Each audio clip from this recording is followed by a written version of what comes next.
I want to talk to you about my failures and I guess my learnings. It's not something I really see in Leathercraft.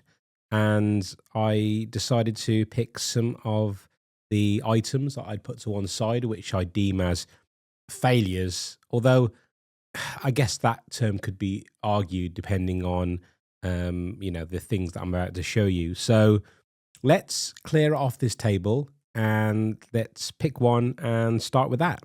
Okay, so let's first start with the Astro Tarot mat. This is one of the first pieces that I started working on, and the whole point of this was to be a protective mat to work with for doing tarot readings, where you would place your three cards if you're doing a three-card draw. Now, this was originally made with 2 to 2.5 mil veg tan leather, which I dyed and antiqued. And on the back, I went with a slightly thinner leather. I think it was like more like 1 mil. But let me tell you the problem with this.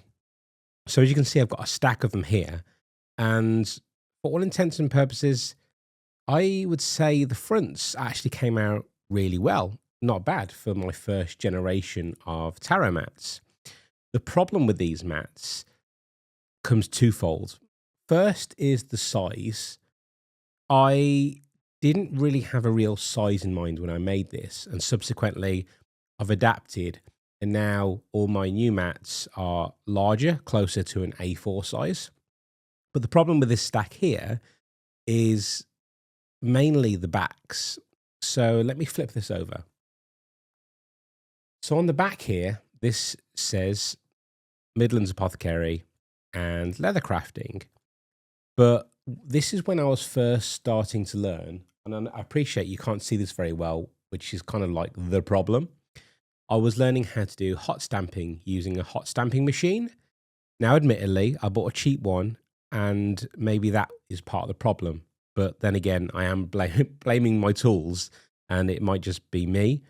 But I tried to heat stamp the logo into the back using a brass plate, and it didn't come out great. Oh, and it says handmade in England, limited edition, which is true, but you can't really see any of that.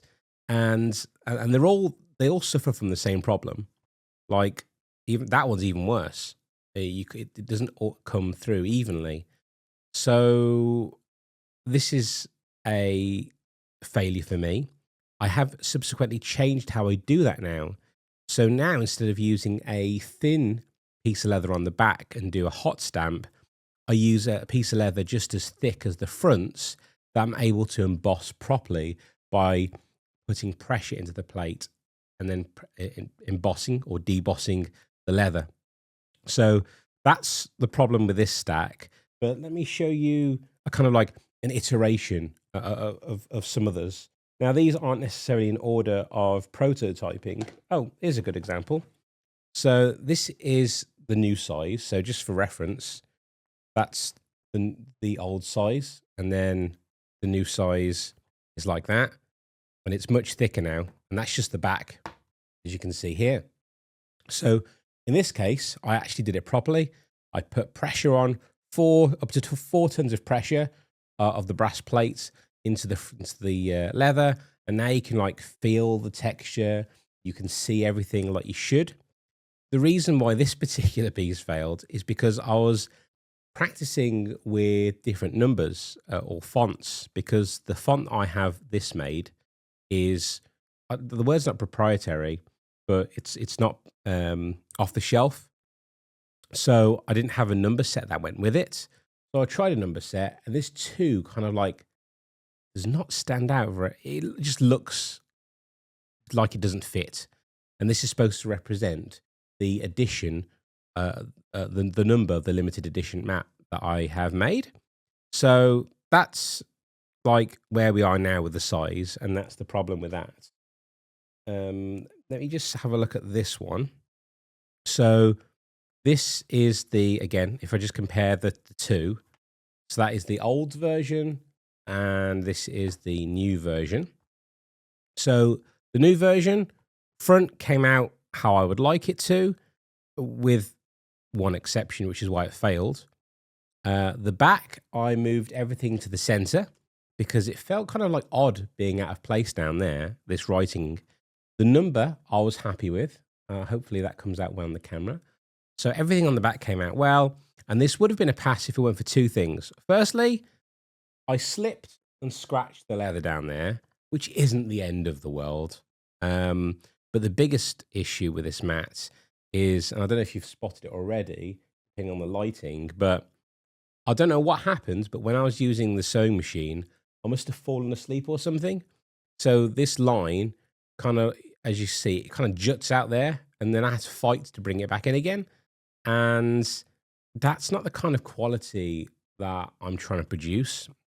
So I would be unhappy to try and sell this to somebody unless it was being sold as a clearance item, of which I will be setting up a clearance item in the clearance section on my store in the future for products like this with slight imperfections.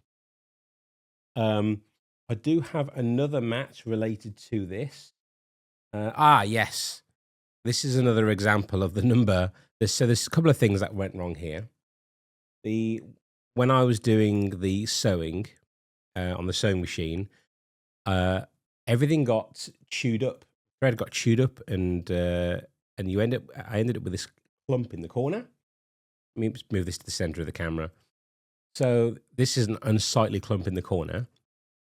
The other problem is that I was still trying to dial in my needle and thread settings and thickness. And so as you can see, as I was sewing through, this would have been on the underside as I was sewing, as the blade was of the needle was coming through, it was punching through the leather and exposing the undyed part of the leather, because I dye all of this leather myself. And that was a problem. And then as you can see, this number was also, I would say, unsightly. And I also tried antiquing using an antiquing gel, the deboss, emboss, I forget what the word is now, of all of this stuff on the back. And it kind of came out like weirdly grey, and I'm really not happy with the back of this. I'm happy with the front of it, but the back is not fantastic. So let's stick in with the mats. Let me show you two more. So this is the, I think this one is Divination, is the name of the mat. So this is another tarot mat. So here I was experimenting with embedding some pieces. In this case, it was some plastic underneath some pig suede to like raise these three slots up, and they feel like very suedey and nice. And I also cut out some holes for the moon design to do the same thing underneath. Now, this was a prototype in itself. The problem with this is that it isn't sustainable. Well, not right now anyway. So because of the way I've had to make this, I had to sew around here to keep everything pushed down and tight. But it's not quite as tight as I want, which would mean I would actually have to go all the way through the leather, which would kind of tarnish the back. As you can see here, there's an issue here with the dyeing process. And you can see more blowouts from the sewing. So this is on track. My new prototypes of this version are much better. But yeah, this was definitely a kind of like a time to learn for me. You may also notice that I used a sewing machine for the edge, and I hand stitched the centerpieces. And I don't think these two types of thread look particularly good on the same mat. If I were to do it, it would have to really be the same thread and thread color throughout, not mixing and matching any of that. And then let me show you the final tarot mat that I brought with me today. And this is, I can't remember the name of this one. So this is a floral design rather than the kind of like the geometric circles and whatnot. And as you can see, you got the 3 placements. This was my first time. This is my first and only attempt at doing this. I'm not quite happy with my design. I feel like these leafy bits look wrong, and I've left far too much background there that just needed filling in black, and that didn't come out great. It's not terrible. It's just, again, it's not where I saw this in my head when I was designing it. So I really need to go back to the drawing board, literally, re-sketch out the kind of design that I want, and then I might be happier with it. But the flowers, I thought they came out quite well. And so I'll be keeping this as kind of a piece to remind myself what did work and what didn't work. But yeah, I'm quite excited to get this version completed and made available. So those are the mats that I brought with me. Let's move on to the other bits. Okay, so these are my zodiac circles and divination coin. This doesn't necessarily go with this, but there was an issue with this one anyway, so I thought, why not show you both of them?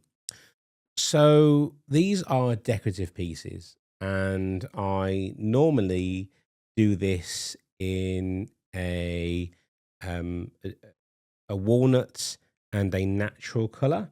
So let me just grab. Do I have one here? So I normally do one like a light version of this, and kind of like that color.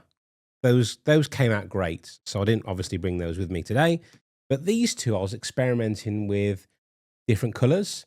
So I went with the blue and the green. And although there's nothing necessarily wrong with them, because of the way that I've dyed these pieces using an airbrush, the lighter bits in the middle, although to be fair, this kind of doesn't look too bad on camera, but in real life, this kind of like pinky beige bit in the middle just throws the color off completely. So it isn't, so like on the back, for example, these two, the natural color of the leather and the blue, don't really go well together. I think this would look far better if it was all blue or all green. But unfortunately, because of the way this has been laser embossed, if I were to do it in a dark color, the embossing would get lost. So you wouldn't be able to really see any of this. So that's kind of a shame. So this comes in a cutout version and a non-cutout version, if you're interested in the other main colors that I do. And the point of these is that you can pop a decorative coin in there if you want to. It doesn't necessarily have to be this one, because I make a few other ones. But on the subject of this one, I'm not sure if this is going to come across on camera very well, but as I was laser engraving this solid brass coin, I have no idea whether it was the metal that I was working with or something else. But at the bottom here, it's kind of like faded and looks really weird the way it's been etched out. So that's why this piece failed. But I like to have it around because it's like a good demo piece. But yeah, so going back to this, these colors just look really weird when paired with the natural color of the leather. And I'm really there you go. Let me show you this side. I'm really not a fan unless it was like dyed properly all the way through, which would darken it significantly. So that's the zodiac circles. Okay, so the next item that I want to show you is a compact tarot mat called Fate. This is the front, this is the back. Hopefully you can see straight away like what the issue is. There's a few issues with it, really. First one is that the veg tan leather, after it's been oiled, looks like this, which is a rather nice color. And I wanted to experiment to see what this would look like if I applied antiquing gel directly onto the leather. And I think we all agree on this one. The answer is awful. It kind of looks like I've dropped this in a puddle and forgot about it.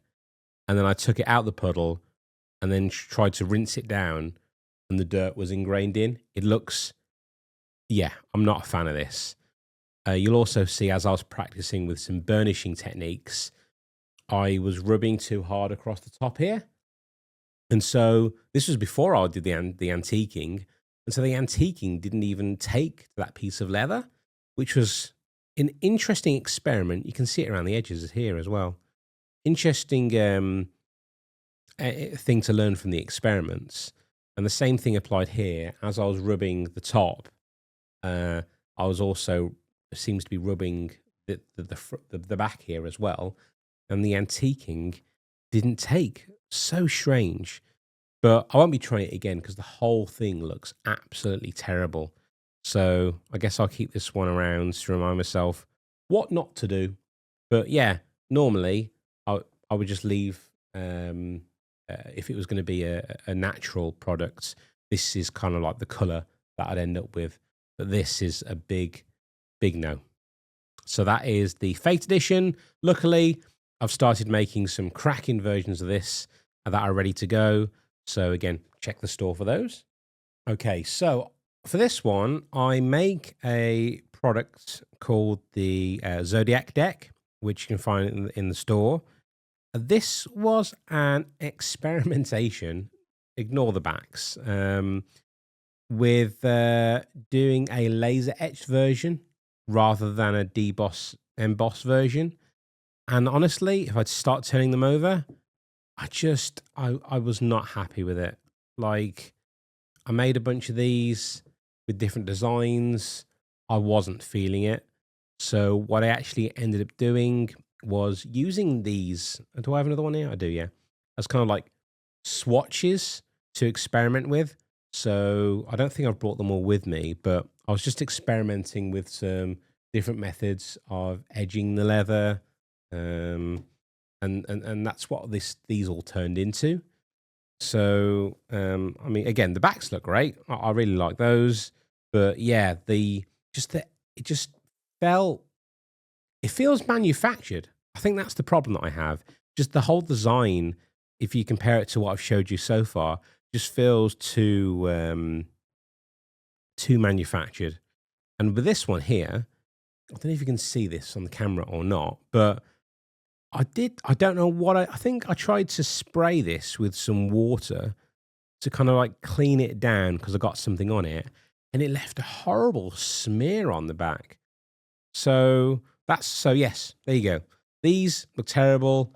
I ended up using them as swatches to do little experiments on, but you will not be seeing this particular thing in my store because I really don't like them. So this is an undyed version of the Zodiac deck that I just talked about. In order to save time and costs with the brass stamps, especially when I'm experimenting and prototyping, I 3D print a lot of my stamps. The only problem is they don't last very long. So when I was creating a bunch of these Zodiac cards, one thing that I didn't keep an eye on was how the 3D print was deteriorating. And so the more and more I was stamping, I don't know if you can see this, but you can see imperfections where the plastic is starting to split out and then causing lines in the design that shouldn't be there. So here it is on the Gemini, and on the Aries it is here in the center.